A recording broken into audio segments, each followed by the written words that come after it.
How children are natural sponges. Hi friends, this is Miss V with The Formed Home, and today I want to talk about how you don't need to invest crazy amount of times into your children in order to get them to read. I've been working on my adulting, and something that's come up is investing, and I've been learning about compound interest. Now, don't get scared. I'm not going to go mathy on you. All I'm going to say is that when you put money in, sometimes the interest on it grows and you can get more money later down the road, like you would in a high yield savings account or in an index fund. What I've also noticed is that children are remarkably similar. You're a single mom, you're a working mom, your house is maybe on fire. Hopefully not literally. I know it's fire season. Sometimes we don't have the time to stay at home and be with our children 24/7. And if we do, that's great. But sometimes even staying at home, you have a billion things to do. So how on earth are we supposed to teach our child to read? Well, before I get into how, let me explain a little bit about children's brains. From what I've researched, I found out that from birth through age 8, your child forms more than 1 million neural connections every second. Imagine that. Every experience creates pathways, every story creates pathways, every conversation creates pathways. You can look this up. This concept is called neuroplasticity, where your brain is constantly changing, creating new pathways.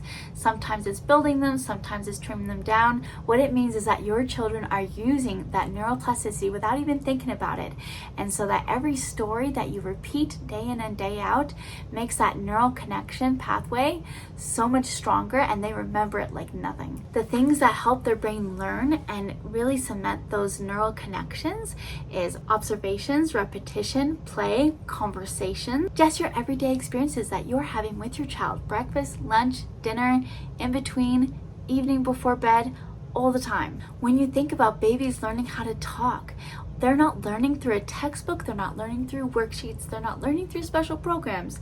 They are learning through just hearing you talk. Children are hearing thousands of interactions like, oh look, there's our dog prancing in the yard. Honey, could you please hand me the spoon? Oh, this roast beef is delicious today. Oh baby, don't eat my shoes. My keys, where are my keys? Has anyone seen my wallet? You know, just those conversations you have every day. As they're hearing these thousands of conversations, they all of a sudden one day just know how to talk. All of a sudden they're talking in full sentences and you're like, where's my baby? Where did they go? It's crazy how much they change. Just recently, my toddler was talking about getting distracted, but she'll say it in a baby way, so she'll say, distracted. Each of these moments have been investments, and not even ones that I even thought about. And those investments have brought about great returns, and now my child can talk. And the same thing happens with reading. So, do you need to teach 24/7 to get your child learning how to read? No. Remember, once your child has learned something, their brain is going over that thing again and again, trying to understand it and put it in firmly. And if you repeat that activity, that just strengthens the neural pathway even more, and your child will remember it even better. Here are some ideas that I have as a former preschool teacher and as a mom of 2. One thing you can do is, as you're sitting for breakfast before work, you can talk about, hey, what letter is on this cereal box? What letter is this? What sound does it make? During story time, your child is learning the front and the back of a book, how to read left to right. They're learning that all as you're just reading for bedtime. You could be cheering for them, Jackson, Jackson, Jackson, Jackson.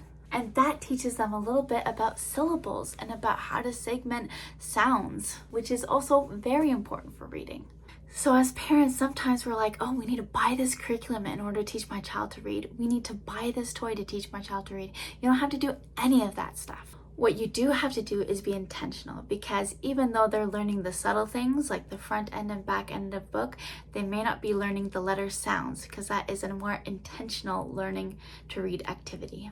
I'm going to do some investment and learning how to read math with you. So during the day, you go to work, you don't have a lot of time, you only have a little bit of time in the evening. So you spend 5 minutes talking to your child about letter sounds. Then after that, your child has to go to bed. So you spend 10 minutes reading books to your child.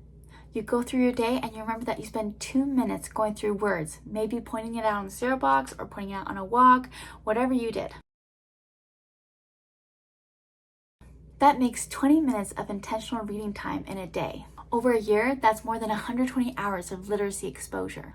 Over 3 years, that's more than 360 hours. So these daily investments create stronger language skills, better vocabulary, increased phonemic awareness, and just altogether better readers.